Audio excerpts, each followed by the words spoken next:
अब इस एप्लीकेशन के अंदर हम लास्ट क्लास में कहाँ तक पहुँचे थे, हमने कैटेगरीज और प्रोडक्ट के कंट्रोलर्स को ऐड किया था। अब सबसे पहले हम यूज़र्स का एक मॉडल ऐड कर लेंगे ताकि यूज़र्स बेसिस पे हमने एक्सेस प्रोवाइड करनी है। मैनेजर होगा, सिंपल यूज़र होगा या एडमिन होगा। सो यहाँ से मैं एक मॉडल इसमें ऐड किया है BOL में। शायद लास्ट क्लास में हमने ऐड किया था इसे या नहीं था किया मेरे पास, इसे मैं पहले यहाँ से रिमूव कर दूँ।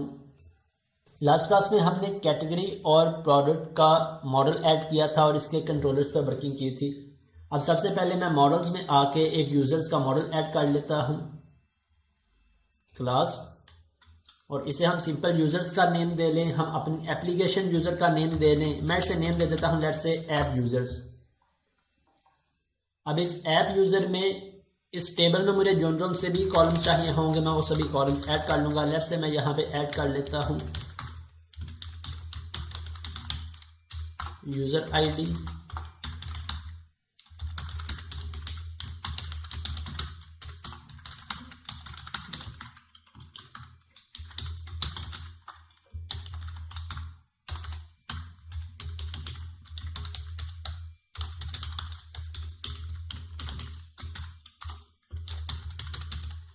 लेट्स से मैंने अभी के लिए 5 कॉलम्स इसमें ऐड किए और इसे मैं की का नेम दे देता हूँ। कंट्रोल डॉट प्रेस किया और की ऐड कर लिया। मॉडल ऐड करने के बाद हमारा नेक्स्ट स्टेप क्या होता है, इसे DB कॉन्टेक्स्ट में रजिस्टर करवाना। सो मैं DB कॉन्टेक्स्ट में आ जाता हूँ और यहाँ से आके इसे रजिस्टर करवा लेता हूँ ऐप यूज़र्स। और DB कॉन्टेक्स्ट में रजिस्टर करवाने के बाद हमारा नेक्स्ट स्टेप क्या होता है, माइग्रेशन ऐड करना और इस मॉडल को डेटाबेस में रिफ्लेक्ट करवा देना। लेट्स से मैं अभी के लिए माइग्रेशन को होल्ड कर लेता हूं। अब ऑथेंटिकेशन ऑथराइजेशन इंप्लीमेंट करने के लिए हम इंप्लीमेंट करने जा रहे हैं ASP.NET आइडेंटिटी फ्रेमवर्क को, जो कि माइक्रोसॉफ्ट का प्रोवाइड करदा फ्रेमवर्क है। हम किसी भी बिल्ट इन फ्रेमवर्क को यूज़ कर ले जिसमें हमें लॉगिन, रजिस्टर, फॉरगेट पासवर्ड, जितनी भी इससे रिलेटेड फंक्शनैलिटी है बिल्ट इन मिल जाए। हम सिर्फ उन फंक्शंस को रीड करें और यूज़ कर लें। सेकंड पॉइंट हमारे पास क्या है या सेकंड ऑप्शन क्या है कि हम खुद से ये सारी की सारी फंक्शनैलिटी क्रिएट करें अपनी एप्लीकेशन में। हम प्रेफर करते हैं ASP.NET आइडेंटिटी को कि बिल्ट इन हमारे पास फंक्शनैलिटी अवेलेबल है। सो हम इसी को अंडरस्टैंड करें और इसी को अपनी एप्लीकेशन में इंप्लीमेंट कर लें। सो हम ASP.NET आइडेंटिटी को इंप्लीमेंट करेंगे लॉगिन रजिस्टर के लिए। सो इसका फर्स्ट स्टेप क्या है, inherit users class from identity user. So मैं यहाँ से आ जाता हूँ और ये मेरी यूज़र क्लास है, इसे हमने इनहेरिट किससे करवाना है, आइडेंटिटी यूज़र से। अब जैसे इनहेरिट करवाया मेरे पास एरर आ गया कि इसके लिए हमें कुछ पैकेजेस को इंस्टॉल करने की ज़रूरत है। सो कौन से पैकेज मैंने नेक्स्ट स्टेप में ऐड किया है कि आपने ये पैकेज ऐड करने हैं microsoft.asp.net को .identity। मैं इसे कॉपी करता हूँ और इन पैकेजेस को टूल्स में जाके न्यूगेट पैकेज मैनेजर में जाके ऐड करवा लेता हूँ ASP.NET आइडेंटिटी। और मैंने इस पैकेज को कहाँ पे ऐड करवाना है, किस लेयर में मैं इस वक्त वर्किंग कर रहा हूँ, मैं वर्किंग कर रहा हूँ DAL में। सो मैंने DAL को सिलेक्ट किया और अब पैकेज का हम यहाँ से वर्जन चेंज कर लेंगे। मैं हमेशा रिकमेंड करता हूँ कि आप लेटेस्ट वर्जन को यूज़ ना किया करें, बल्कि इससे प्रीवियस जो सा वर्जन हो उसे यूज़ करें। अगर तो हमारे पास एंट्री फ्रेमवर्क का वर्जन होता है जिस तरह 6 वर्जन था या 6.0.12, तो हमें पता है हम कौन से वर्जन्स को यूज़ कर रहे हैं, 5.0.12 को। सो मैं यहाँ से उन वर्जन्स को यूज़ कर लेता।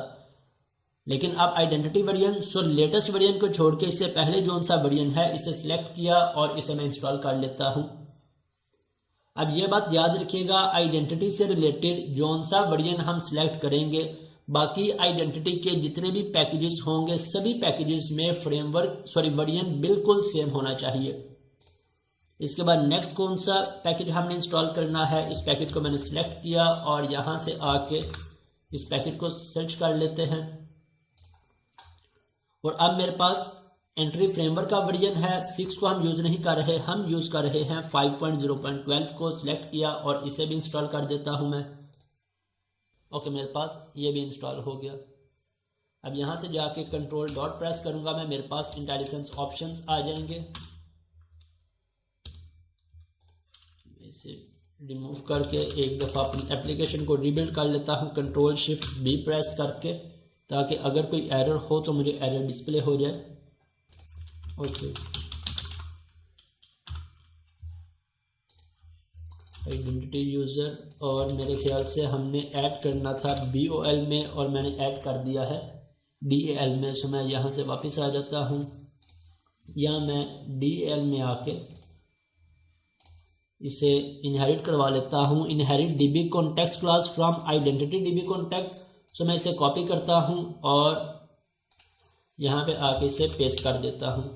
अब अगेन मेरे पास एरर आ रहा है, कंट्रोल डॉट प्रेस किया और यहाँ से फर्स्ट पैकेज को ऐड कर लिया और मेरे पास एरर ख़त्म हो गया। यहाँ से मेरे पास एरर नहीं गया, कंट्रोल डॉट प्रेस करता हूँ, मेरे पास पैकेज इंस्टॉल करने का एरर आ रहा है। सो यहाँ पे भी मैं आके पैकेजेस को इंस्टॉल कर लेता हूँ।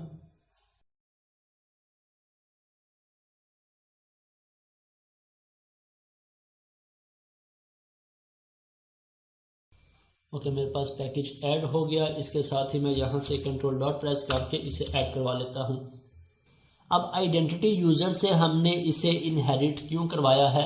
अगर मैं इस पे F12 की प्रेस करूँ या राइट क्लिक करके इसकी डेफिनेशन में चला जाऊँ, तो अब ये फर्दर इनहेरिट किससे हुआ है? आइडेंटिटी यूज़र से। मैं फर्दर इसकी डेफिनेशन में चला जाता हूँ, तो अब आइडेंटिटी यूज़र मेरे पास क्लास आ गई जिसमें इससे यूज़र से रिलेटेड जितने भी कॉलम्स की रिक्वायरमेंट है वो सभी कॉलम्स ऑलरेडी डिफाइन हैं। अगर हम यहाँ पे देखें तो हमारे पास आईडी का कॉलम है जो कि एज सेट होगा as a primary key. Then हमारे पास यूज़र नेम का कॉलम भी एडिड है। Then email, confirm email, password है, फ़ोन नंबर। सो जो से कॉलम्स ऑलरेडी ऐड हैं हम इन्हें दोबारा से ऐड नहीं करेंगे। क्यों नहीं करेंगे? क्योंकि हमने जब इसे इनहेरिट करवाया तो हमें पता है इनहेरिटेंस का कॉन्सेप्ट कैसे वर्क करता है कि पेरेंट क्लास की सभी पब्लिक प्रॉपर्टीज और public member function child class में भी एक्सेसिबल होते हैं। अब जो से पेरेंट में ऑलरेडी ऐड हैं उनके नीचे ग्रीन लाइंस आ चुकी है। अगर मैं इस पे माउस वर्क करूंगा तो मुझे इसकी फर्दर डिस्क्रिप्शन भी डिस्प्ले हो रही है। सो यूज़र नेम भी ऑलरेडी ऐड है पेरेंट में, ईमेल भी ऑलरेडी ऐड है और इसके साथ साथ प्राइमरी की भी ऑलरेडी ऐड है इस आइडेंटिटी यूज़र में। अगर मैं इस प्राइमरी की को लेट से रिमूव नहीं करता, हमें समझ नहीं आ रही कि प्राइमरी की यहाँ पे सेट है या नहीं है। सो मैं इन दो कॉलम्स को फॉर टाइम बिंग रिमूव कर देता हूँ। इसके बाद पासवर्ड, यहाँ पे पासवर्ड हैश ऐड है। अब पासवर्ड हैश क्या होता है, हैशिंग किस तरह से अप्लाई करते हैं, हम नेक्स्ट क्लासेस के अंदर पासवर्ड को भी सिक्योर करवाएंगे। हम डेटाबेस के अंदर जितने भी हमारे पासवर्ड्स हों उन्हें इनक्रिप्टेड फॉर्मेट में सेव करवाते हैं, ताकि अगर कोई यूज़र हमारे डेटाबेस को एक्सेस कर भी ले तो उन पासवर्ड्स को वो एक्सेस ना कर सके, हम उन्हें सिक्योर करके सेव करवाएं। लेकिन आज हम इस पर सिंपल पासवर्ड को ही सेव करवाएंगे स्ट्रिंग फॉर्मेट में। सो इसके लिए मैंने कॉलम ऐड कर दिया पासवर्ड का। इसी तरह एड्रेस ऐड नहीं है इसमें, सो मैंने एड्रेस को भी ऐड करवा दिया। ओके, ये दो कॉलम्स ऐड करवा दिए। इसके बाद फर्दर नेक्स्ट हमारी क्या रिक्वायरमेंट है? थर्ड स्टेप है हमने यूआई लेयर में जाना है। यूआई में startup.cs फाइल और startup.cs फाइल में कॉन्फ़िगर सर्विसेज फंक्शन में आ जाना है। सो मैं इसे ओपन कर लेता हूँ यूआई लेयर, startup.cs और startup.cs में हमारे पास कॉन्फ़िगर सर्विसेज का फंक्शन, और इसमें हमने इन दो लाइंस ऑफ कोड को ऐड करना है। यहाँ से सर्विसेज डॉट और इसे मैंने कॉपी किया। अब इस लाइन को मैं स्टार्ट पे ऐड कर लूँ, इसके बाद ऐड कर लूँ, लास्ट पे ऐड कर लूँ, इनकी ऑर्डरिंग से कोई फर्क नहीं पड़ेगा। मैंने ऐड कर दिया सर्विसेज डॉट ऐड आइडेंटिटी, और आइडेंटिटी के अंदर मेरे पास कुछ एरर्स आ गए, हम इसे फिक्स कर लेते हैं। फर्स्ट पे यूजर्स क्लास, मेरी यूजर क्लास का क्या नेम है, मैं इस यूजर क्लास के नेम को कॉपी करता हूँ एब यूजर्स, और यहाँ पे इसे डिफाइन कर दिया, पेस्ट कर दिया, कंट्रोल डॉट प्रेस किया और इसे फिक्स कर दिया। इसी तरह आइडेंटिटी यूजर, यहाँ से भी मैं कंट्रोल डॉट प्रेस करूंगा तो सॉरी आइडेंटिटी रोल भी मेरा फिक्स हो गया। देन यहाँ पे मुझे डीबी कॉन्टेक्स्ट का नेम कॉपी करना है। सो ये हम डीबी कॉन्टेक्स्ट को यूज कर रहे थे, इसे मैंने कॉपी किया और यहाँ पे पेस्ट कर देता हूँ। अब ये लाइन ऑफ कोड क्या करेगी कि हमारे रोल्स को हैंडल कर रही है, आइडेंटिटी रोल्स को। अभी हम इसको जब इस पर माइग्रेशन अप्लाई करेंगे तब हमें इस लाइन की वर्किंग भी समझ में आ जाएगी कि इसका क्या पर्पस है। ओके, इसके बाद नेक्स्ट इसमें हमने रेफरेंस ऐड करना है। रेफरेंस हमने जब कंट्रोल डॉट प्रेस किया तो इनका रेफरेंस ऐड हो गया। इसके बाद नेक्स्ट यूआई लेयर, यूआई में हमने जाना है startup.cs कॉन्फ़िगर फंक्शन और इन दो लाइंस ऑफ स्टेटमेंट्स को ऐड कर देना है। सो मैं कॉन्फ़िगर में आ जाता हूं और यहाँ पे राउटिंग के नीचे मैं ऐड कर देता हूं app.use ऑथेंटिकेशन और app.use ऑथोराइजेशन। कि अब हम ऑथेंटिकेशन और ऑथोराइजेशन को इम्प्लीमेंट करने जा रहे हैं। सो हमने यहाँ पे इन दो सर्विसेज को कॉन्फ़िगर करवा लिया। अब इसके बाद हमने माइग्रेशन ऐड करनी है और डेटाबेस को अपडेट कर देना है। तो देखते हैं हमारे पास ये टेबल ऐड होता है या इससे रिलेटेड कितने टेबल्स ऐड होते हैं।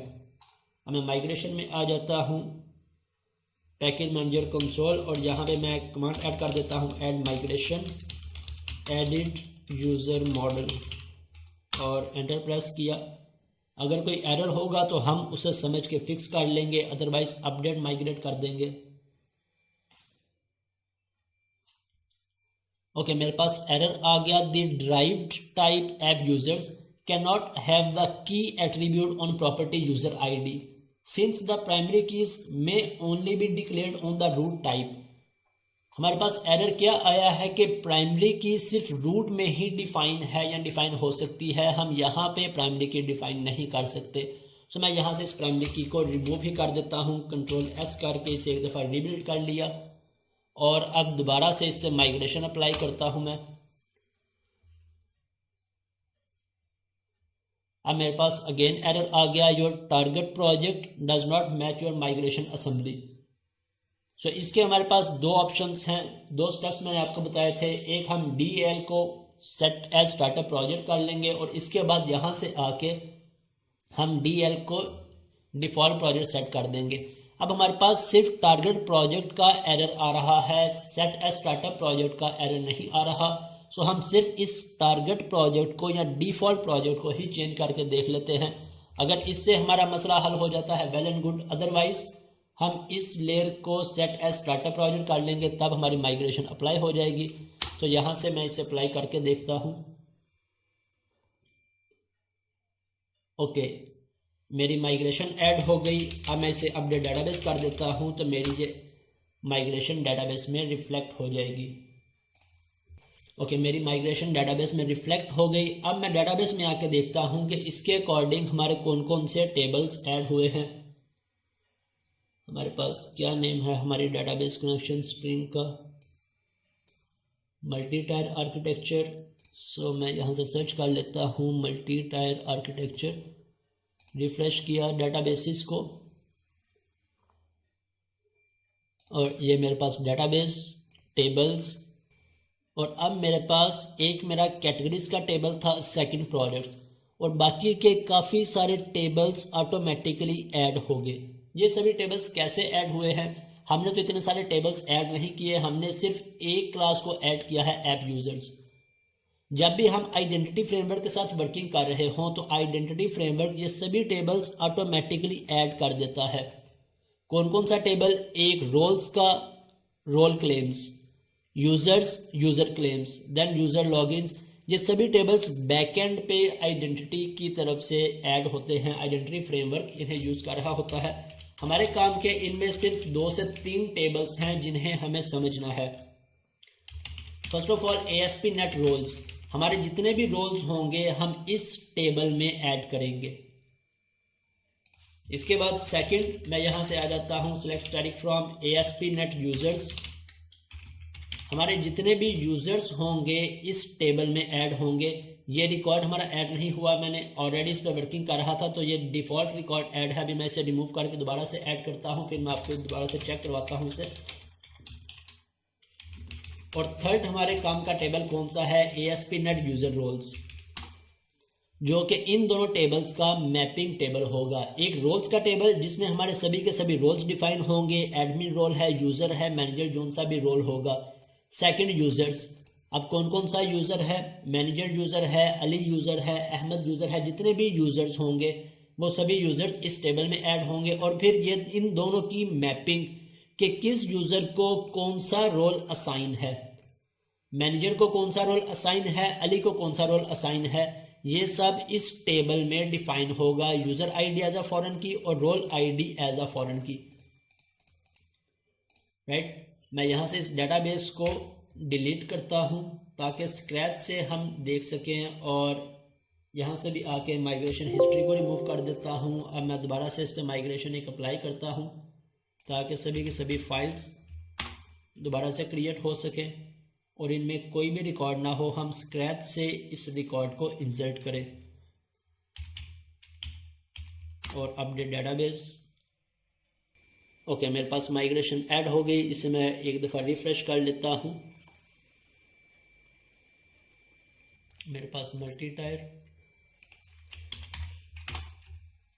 और अब मेरे पास कोई भी रिकॉर्ड नहीं आ रहा। रोल्स में भी, ASP.NET यूज़र्स में भी और ASP.NET यूज़र रोल्स में भी। अब इन टेबल्स में कुछ एक्स्ट्रा कॉलम्स भी ऐड है। अगर हम ASP.NET रोल्स में देखें तो नॉर्मलाइज्ड नेम्स, करेंसी स्टैम्प, हमारे काम का जो सा कॉलम होगा हम सिर्फ उस कॉलम को यूज़ कर लेंगे, बाकी कॉलम्स को हम एज इट इज़ रहने देंगे, ना तो हम डिलीट करेंगे। अगर हमने यूज़ करना है यूज़ कर लेंगे या उसे एज इट इज़ रहने देंगे। इसी तरह यूज़र्स में से डिस्क्रिमिनेटर का column, then normalised user name, normalised email, password है, सिक्योरिटी स्टैम्प, ये काफ़ी सारे कॉलम्स ऑलरेडी एडिड हुए हैं। हमें ज़रूरत होगी तो हम इन्हें यूज़ कर लेंगे, अदरवाइज जिस एक्स्ट्रा कॉलम की हमें ज़रूरत होगी हम इस क्लास में ऐड कर लेंगे और वो कॉलम हमारा यहाँ पे ऐड हो जाएगा। हम उसे रिक्वायरमेंट के अकॉर्डिंग यूज़ कर लेंगे।